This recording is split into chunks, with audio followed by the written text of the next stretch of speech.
नमस्कार दोस्तों, स्वागत है आपका अपने नवेंद्र स्टडी को जीके पर। फ्रेंड्स, आज आपके लेकर आया हूँ इंडियन पॉलिटी जीके के मोस्ट क्वेश्चन जो आपके आने वाले एग्जाम के लिए इंपॉर्टेंट। अगर आप किसी यहाँ पेशन कर रहे हो, SSC, UPSC, railway, NDA, CDS, सैफकेट या फिर कोई भी स्टेट एग्जाम, तो फ्रेंड सारे क्वेश्चन आपके लिए इंपॉर्टेंट है। फ्रेंड, आपके लिए सारे क्वेश्चन इंपॉर्टेंट और सेक्टली आने वाले एग्जाम में शो मेरी ही वीडियो में मिलेंगे। वीडियो को एंड तक जरूर देखना।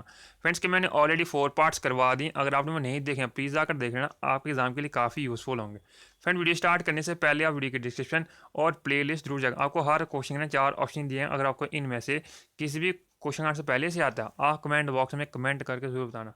तो फ्रेंड स्टार्ट कर लेते हैं। फर्स्ट क्वेश्चन है, who among the following was not a member of the drafting committee of the constituent assembly? Option are N G Ayyangar, option B K M Munshi, option C B N Rao and option D Mohammad Saidulla.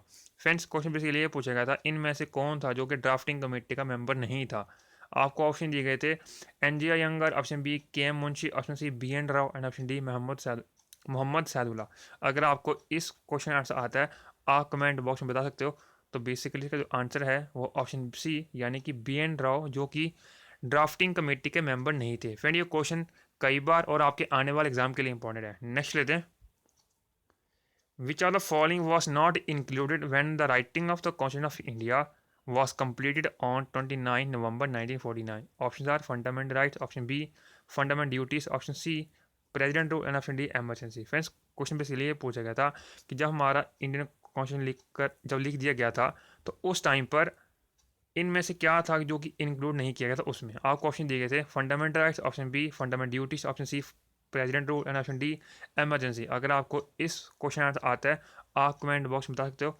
तो basically इसका जो answer है वो है option B यानी कि fundamental duties. Fundamental duties are not included when the writing of the constitution of India was completed on 29 November 1949। Friend, ये question भी काफ़ी इंपॉर्टेंट है आपके आने वाले एग्जाम के लिए। फ्रेंड, आपके लिए सारे क्वेश्चन इंपॉर्टेंट हो सकते लिए इस वीडियो को एंड तक जरूर देखना।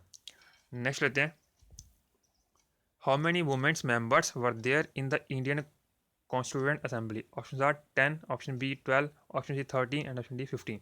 फ्रेंड्स, क्वेश्चन बेसिकली ये पूछा गया था इंडियन कॉन्स्टिट्यूंट असेंबली में कितनी वुमेन्स मेंबर्स थी। आपको ऑप्शन दिए गए थे 10, option B 12, option C 13 and option D 15। अगर आपको इस क्वेश्चन आता है, आप कमेंट बॉक्स में बता सकते हो। तो बेसिकली इसका जो आंसर है वो ऑप्शन डी यानी कि 15 women members were there in the Indian constituent assembly. Friend, ये क्वेश्चन ना कई बार एग्जाम पूछेंगे, आपके लिए इंपॉर्टेंट है। नेक्स्ट लेते हैं, why which of the following act was federal code in India created? Options are Indian Council Act 1861, option B Government of India Act 1909, option C Government of India Act 1990, option D none of above. Friends, question basically ये पूछा गया था किस act के through India में federal code बनाया गया था। आपको ऑप्शन दिए गए थे Indian council act 1861, option B government of India act 1909 and option C government of India act 1990, option D none of the above. अगर आपको इस क्वेश्चन आंसर आता है, आप कमेंट बॉक्स में बता सकते हो। तो बेसिकली इसका जो आंसर है वो ऑप्शन डी यानी कि none of the above. Friend, ये क्वेश्चन भी काफ़ी इंपॉर्टेंट आपके आने वाले एग्जाम के लिए। फ्रेंड, आपने मुझे यहाँ पर एक क्वेश्चन का आंसर जो है कमेंट बॉक्स में बताना है। क्वेश्चन ये है कि आपको ये बताना है कि किस एक्ट के थ्रू फेडरल कोड को बनाया गया था इंडिया में। तो फ्रेंड्स, इस क्वेश्चन का आंसर जो है आपने मुझे कमेंट बॉक्स में ज़रूर बताना है। नेक्स्ट लेते हैं, the constitution of India which frame the constitution for the independent India was set up in, option are 1945, option B 1946, option C 1947 and option D 1949। अगर आपको इस क्वेश्चन आंसर आता है, आप कमेंट बॉक्स में बताना। तो इसका जो आंसर है वो ऑप्शन बी यानी कि 1946। एंड ये क्वेश्चन भी कई बार एग्जाम पूछा गया, आपके लिए इंपॉर्टेंट है। नेक्स्ट लेते हैं, which one of the following can not be introduce first in the Rajya Sabha? Option are constitutional amendment, option B CAG report, option C annual financial statement, option D bill to alter the boundaries of any state. Friends, question basically ये पूछा गया था इनमें से क्या है जो कि सबसे पहले राज्यसभा में इंट्रोड्यूस नहीं किया जा सकता। आपको ऑप्शन दिए गए थे constitution amendment, option B CAG report, option C annual financial statement, option D bill to alter the boundaries of any state. अगर आपको इस क्वेश्चन आंसर आता है, आप कमेंट बॉक्स में बताना। तो बेसिकली इसका जो आंसर है ऑप्शन डी यानी कि bill to alter the boundaries of any state.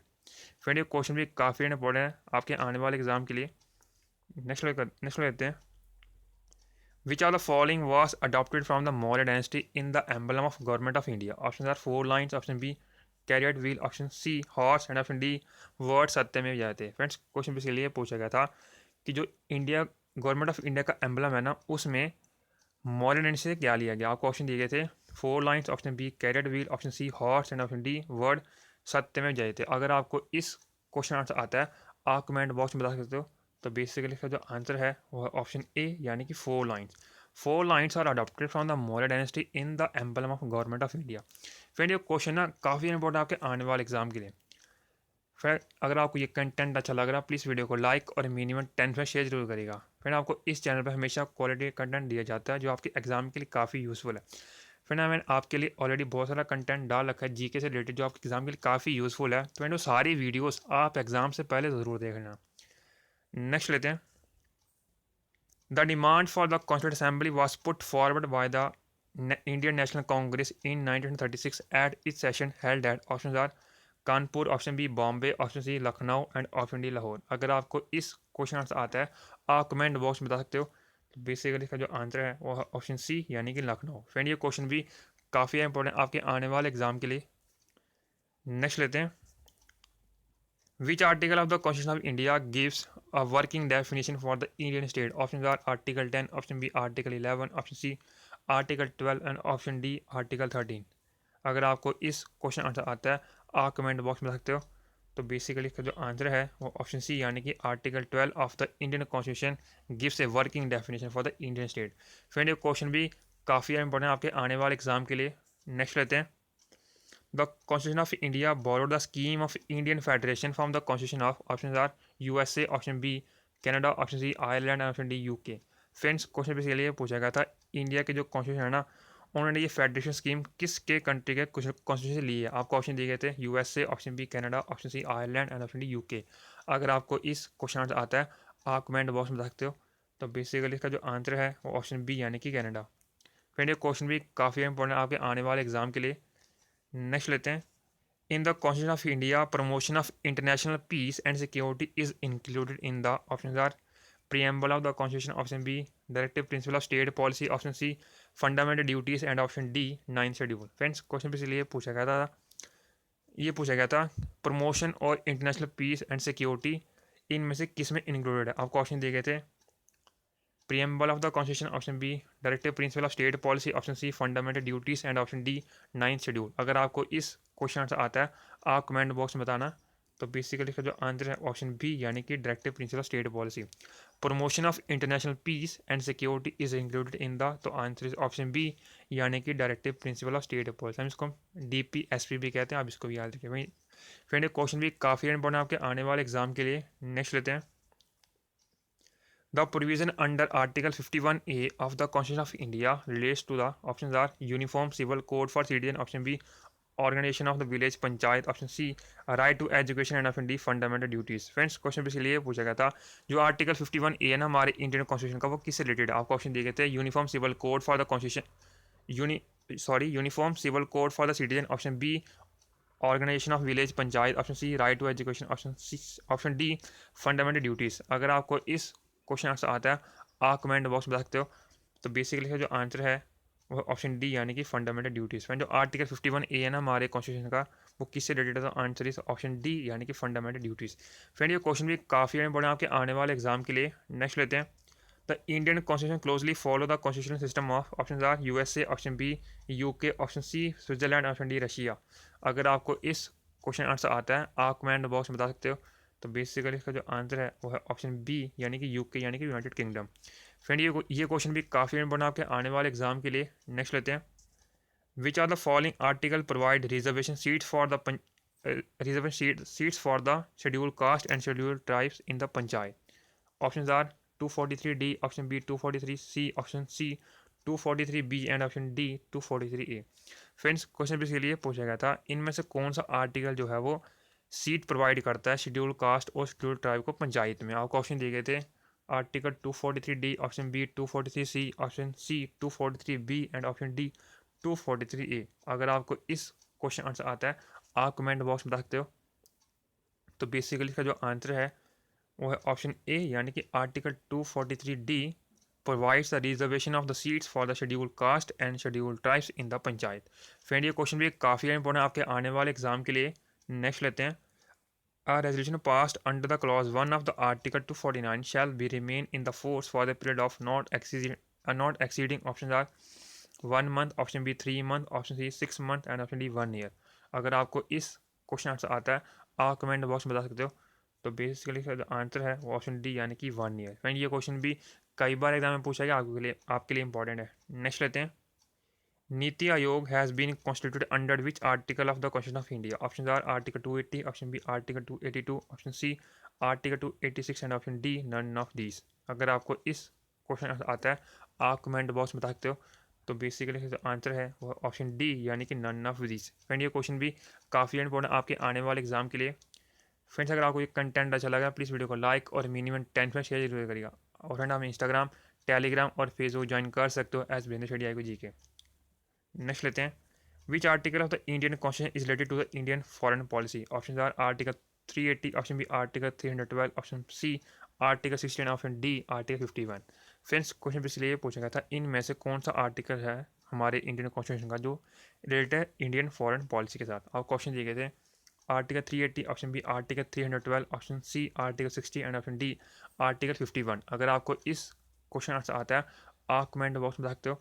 तो बेसिकली इसका जो आंसर है वो ऑप्शन डी यानी कि article 51 of the Indian constitution is related to the Indian foreign policy. Friend ये क्वेश्चन भी काफ़ी इंपॉर्टेंट आपके आने वाले एग्जाम के लिए। नेक्स्ट लेते हैं। Who is the only second vice president of India to get a second consecutive terms after S Radhakrishnan? Option are doctor Shankar Dayal Sharma, option B M H Ansari, option C K R Narayana and option D B S Shekhawat. अगर आपको इस question answer आता है आप comment box में बता सकते हो। तो बेसिकली इसका जो आंसर है वो ऑप्शन बी यानी कि एम एच अंसारी। फ्रेंड ये क्वेश्चन भी काफ़ी इंपॉर्टेंट है आपके आने वाले एग्जाम के लिए। नेक्स्ट लेते हैं।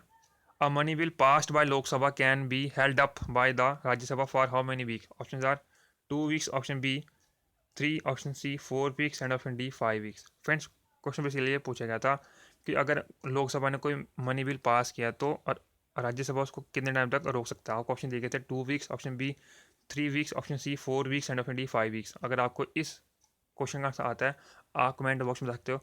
तो बेसिकली इसका जो आंसर है वो ऑप्शन ए यानी कि फॉर 2 वीक्स। अब money bill pass by Lok Sabha can be held up by the Rajya Sabha for 2 weeks.